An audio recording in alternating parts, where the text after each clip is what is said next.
Bonjour, je vous présente cet ouvrage. John Locke, 2 traités du gouvernement.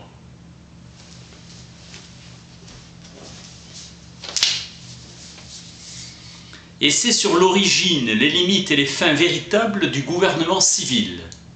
Le pouvoir politique et le droit de faire des lois. L'état de nature, nous étant égaux et indépendants, nul ne doit léser autrui dans sa vie, sa santé, sa liberté, ni ses biens. Nous sommes la propriété du Créateur Tout-Puissant. Chacun est tenu de se conserver lui-même. Le droit naturel ordonne la paix et la conservation de l'humanité, chacun devant exécuter la loi de la nature. Le crime qui viole la loi, un doit être châtié, l'autre indemnisé. Le gouvernement civil est le remède aux inconvénients de l'état de nature. Les monarques absolus sont juges et partis. Le projet déclaré d'user de la force est l'état de guerre, qui donne le droit de faire la guerre à l'agresseur. Quand la force a cessé d'exercer, l'état de guerre prend fin. La liberté des hommes soumis à un gouvernement consiste à posséder une règle permanente à laquelle se conformer. C'est la liberté de suivre ma propre volonté. La continuation de l'état de guerre entre un conquérant légitime et son captif est l'esclavage. Dieu a fait don de la terre aux hommes qu'il a donné en commun à l'humanité. Ainsi que la raison, don pour leur réconfort et l'entretien de leur être. Chacun garde la propriété de sa propre personne. Il est sa propriété ainsi que la superficie de la terre qu'un homme travaille, plante, cultive, voilà sa propriété. Ce que chacun doit avoir est de tout ce dont il peut se servir sans causer de gêne à personne.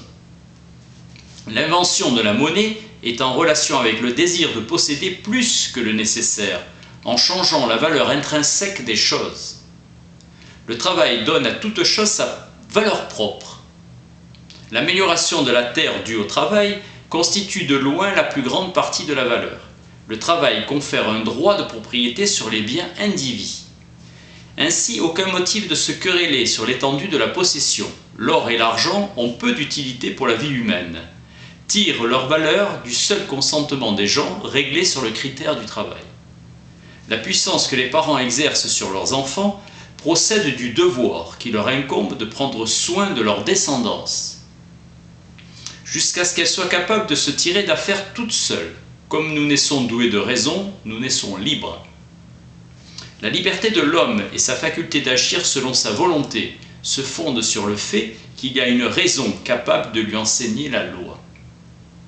L'enfant doit honorer ses parents. Le premier devoir du père est l'éducation de sa descendance. Instruction et apprentissage.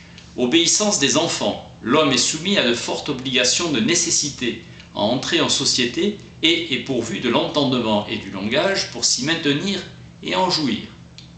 La société conjugale résulte d'un pacte volontaire entre l'homme et la femme.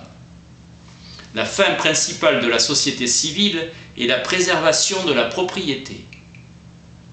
La société politique a le pouvoir de légiférer. La société civile a pour fin de parer et de remédier aux inconvénients de l'état de nature, bénéficier de la sûreté et de la sécurité.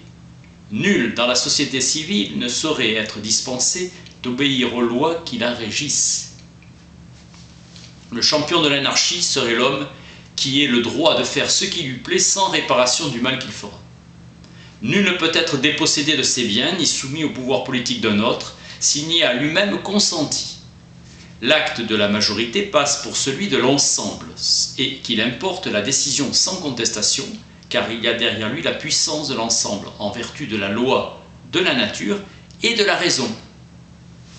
Chacun s'oblige envers les autres membres de cette société à se soumettre à la décision de la majorité. Tous les gouvernements au monde, dont l'origine a été pacifique, furent édifiés sur l'assise et doivent l'existence au consentement du peuple. La fin principale et capitale en vue de laquelle les hommes s'associent dans les républiques et se soumettent au gouvernement, c'est la conservation de leur propriété. Dans l'état de nature, bien des conditions font défaut. Manque une loi établie, fixée, connue, acceptée comme mesure commune pour statuer. Manque un juge impartial et connu qui soit compétent. La puissance manque à l'appui de la décision pour l'imposer. Ainsi, l'humanité n'y jouit que d'une condition mauvaise. Dans l'état de nature, l'homme détient deux pouvoirs. Il fait tout ce qu'il juge convenable pour assurer sa propre conservation, et un pouvoir de punir les infractions qui sont commises contre la loi naturelle. Le pouvoir de la société ou pouvoir législatif ne s'étend jamais au-delà du bien commun, étant à aucune autre fin que la paix, la sûreté et le bien public du peuple.